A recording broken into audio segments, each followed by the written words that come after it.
Hello, everyone. Thank you so much for joining us here today for our interview. I'm Morgan Angeli, one of the founders of Reset Revolution. And Reset Revolution, it's an international platform that aims to bring people together from around the world to discuss issues of social injustice.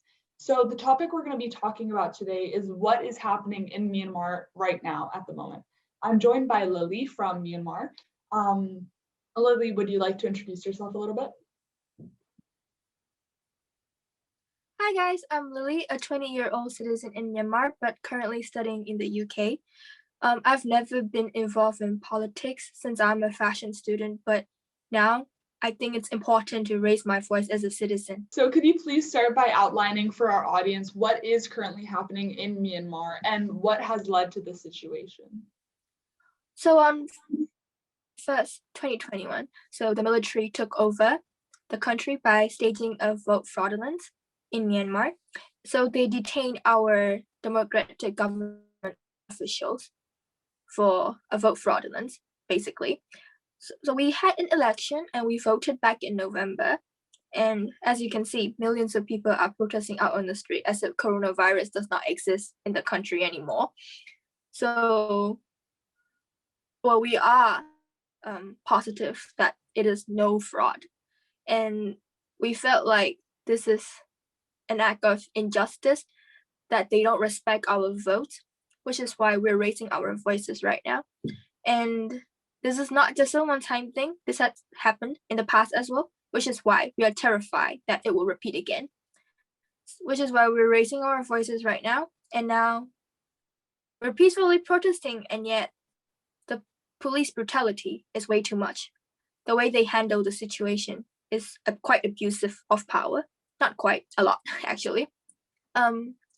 So, well, because we're aware of the 2008 Constitution, which is like, if there's a state of emergency in the country, or if there is an unrest in the country, they can take over anytime. The military has the right to take over anytime.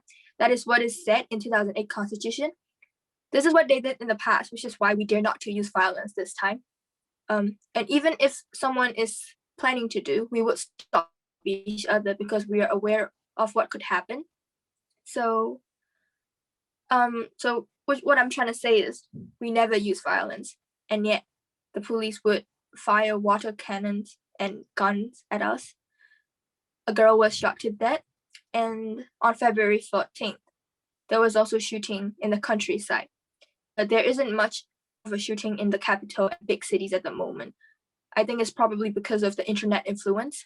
But as for the countryside, not anyone can access to the internet.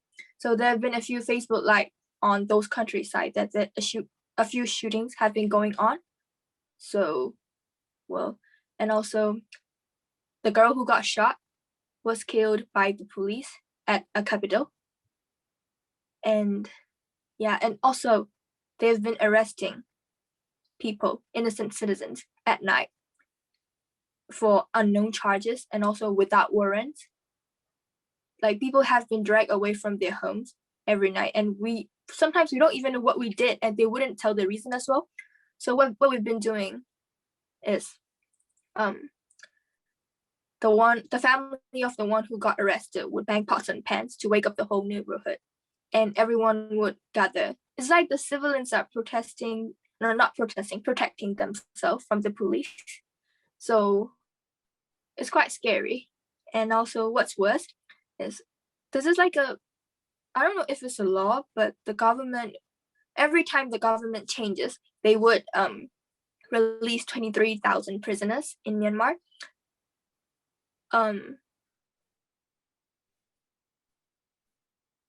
Well, it's not stated in any news, but we are positive that this is true, because this happened in the past as well. Well, these prisoners who were released were actually caught by the citizens right now. And when we caught them, they were drugged with stimulants. And when we asked them, what were you doing? Trying to fight they also, on Feb, I think it was during 13th, yeah, a huge fire broke out and we caught the culprit and we questioned him, why did you do this? And he was drug and stimulant, actually. He was drugged by stimulants.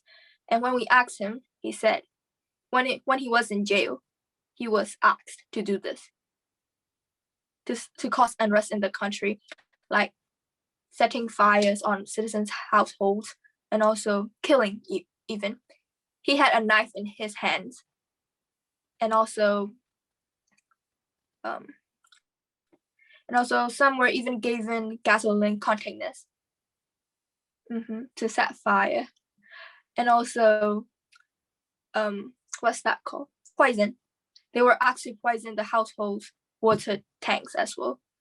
That's what they said that was what they were told to do when they were in jail, and they were given money, like it's around $500. And so we asked, what if you decline it? And then they said they were forced to do it. If we don't do it, they will kill us. We've caught a few criminals like that, for around 10 criminals. The citizens have already caught 10 criminals like that. And also a police car was being seen dropping these criminals in the streets, but they denied, saying, oh, we just caught them. But if you are detaining them, then you should take away their properties like drugs, knives, isn't it? When they detain them, they should take away those stuff. But why those criminals have it with them? Car. And an ambulance was seen on the street where they had those criminals on it. When the citizens tried to stop them, they drove past the citizens, and some were even harmed during that process. So they were able to run away. So basically, what I'm trying to say is they're trying to cause an unrest in the country so that they can take over. So yeah. That sounds really, really unsettling. I feel like in the West, we know about what's happening in Myanmar generally, but we don't really understand like all the small details that go into it. And this leads us kind of to my next question, which you already mentioned a bit, but how is this political situation actually affecting the livelihood of citizens living in the country? This is not even about anymore. It's violation of human rights, terrorism, if I have to put it plainly, because like people are not safe even when they are staying in their homes. And imagine having to patrol around. Imagine having the citizens have to patrol around because they feel unsafe. And also they know that we could be unlucky and our house could get set on fire any moment and stuff like that. And also, well, we've been reaching out the international community by using internet, and now they're gonna ban it as well. So it's like taking away our freedom of speech in general. So that's how we're feeling. So we're not safe in our own homes. Our freedom of speech has been taken away because there is a cyber law that has been applied since February 15th, saying people, wait, hold on, how do I put it in the simplest words? So basically the government can track down the user's information, and if they were seen using VPN, well, people are using with VPNs right now for social medias like Facebook and Instagram and Twitter because they are all banned in Myanmar. So they're using it with VPNs. So if they catch them using VPNs, and when they track down and saw them posting something that can harm the military's image, people will be charged. It's around £10,000. They will be charged £10,000, and if not, they will get arrested. I mean, people are even struggling to have 3 meals a day in Myanmar. Not everyone is rich, or even, well, there are many poor people in Myanmar, so there's no way they could be able to give all that money. So yeah, so everyone is affected. And the fact that they are doing this during the pandemic shows that they do not care for our country. This is not the right time to do something like this. I see. I'm really like, I've been seeing things you've posted on your own social media and things that other people from Myanmar have been posting, but I never understand actually the magnitude of the problem and the repercussions it actually has on people living within the country or just citizens of Myanmar. Have you or any of the people you're close to been affected by this directly? Well, my friends, yes, because my dad and mom are currently in Bangkok for a medical checkup, so they're safe. I have my siblings and some of my other friends who are studying online for their schools and abroad, and they all told me their experience, how they would hear people banging pots and pans at night anymore because they were afraid that another criminal is lurking around. And so I think everyone is affected. Almost every township goes through this kind of situation, so everyone is affected, yeah. Thank you. You're currently living abroad or in Myanmar right now? Oh, I'm currently living in UK right now. Okay, and how has this experience affected you, being from Myanmar but living abroad? How do you feel in face of such an event?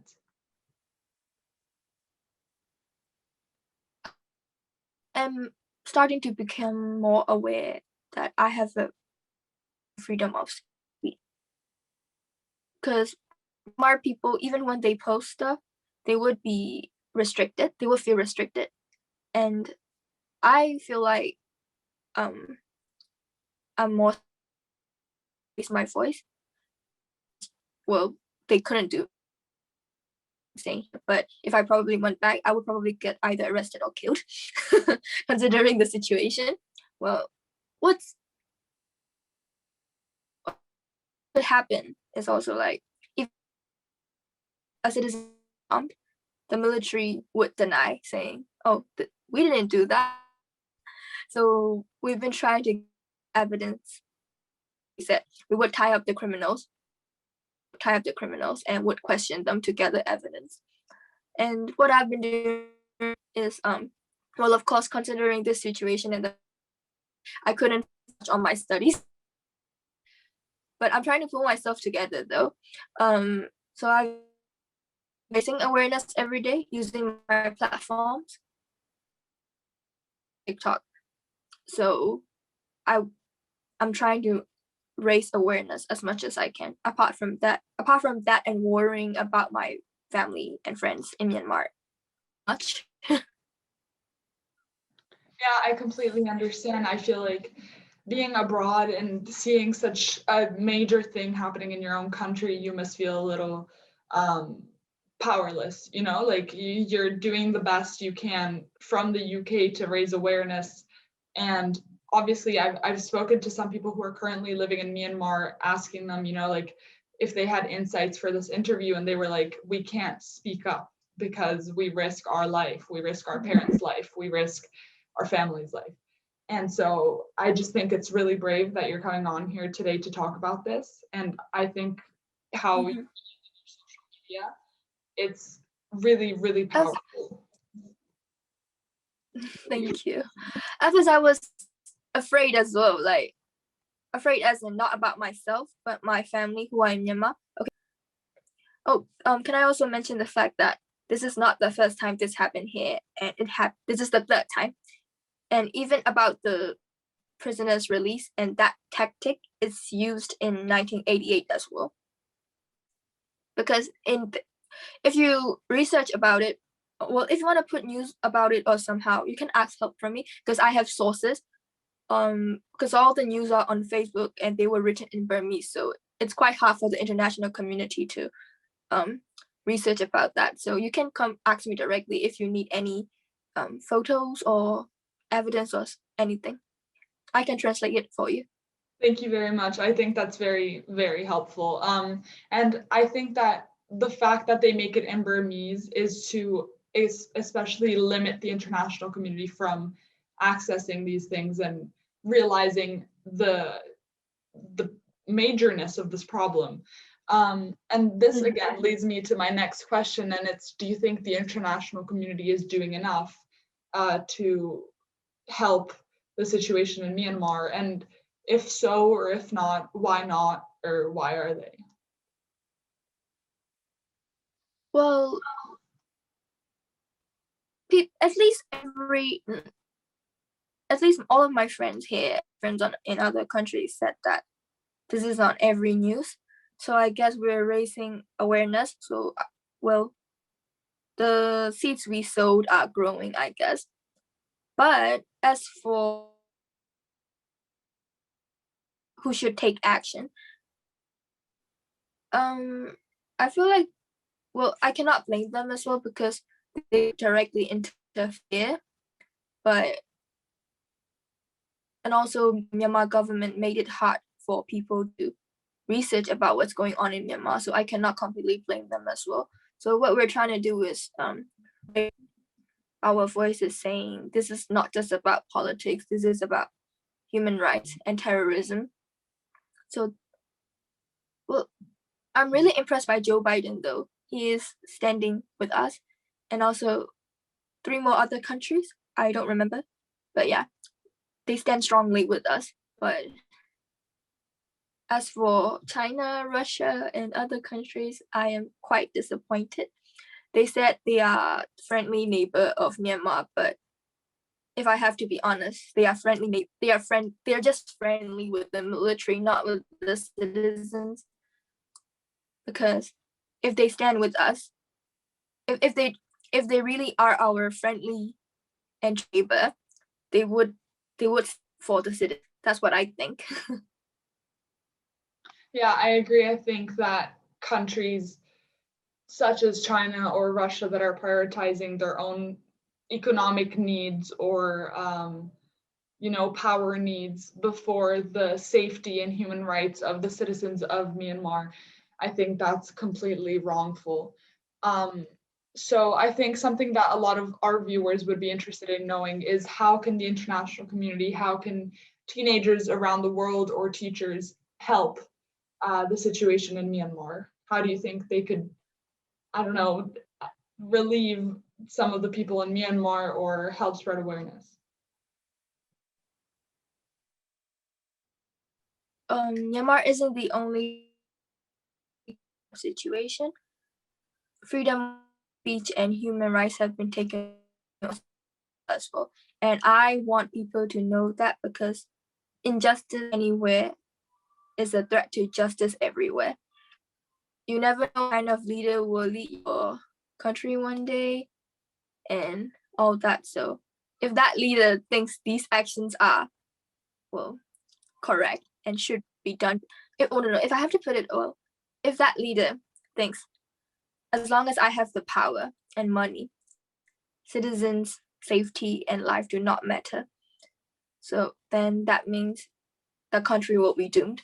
So I want to say people to care more about politics in general, because not everyone is interested to know is politics can also direct everyday life,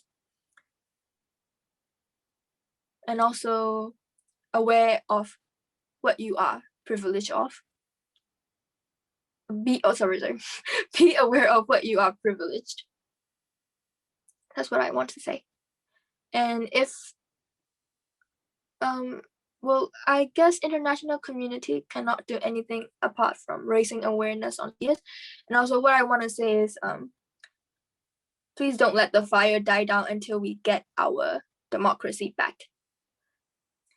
Because like most news, for example, there's been terrorism in Syria and all those Middle East countries, but when it happens, the fire is burning, but then the news just die down after a few weeks and stuff.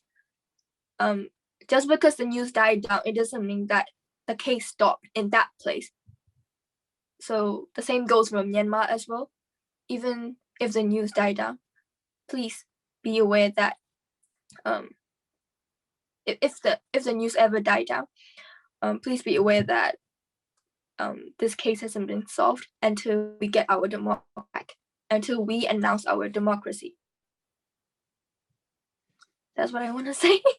Thank you so much. I think the points you brought today were so important. And I'm so thankful for you to coming on here and like speaking your truth and speaking the reality of people currently living in Myanmar that we are not shown on a day-to-day basis because of how the media wants to portray the situation.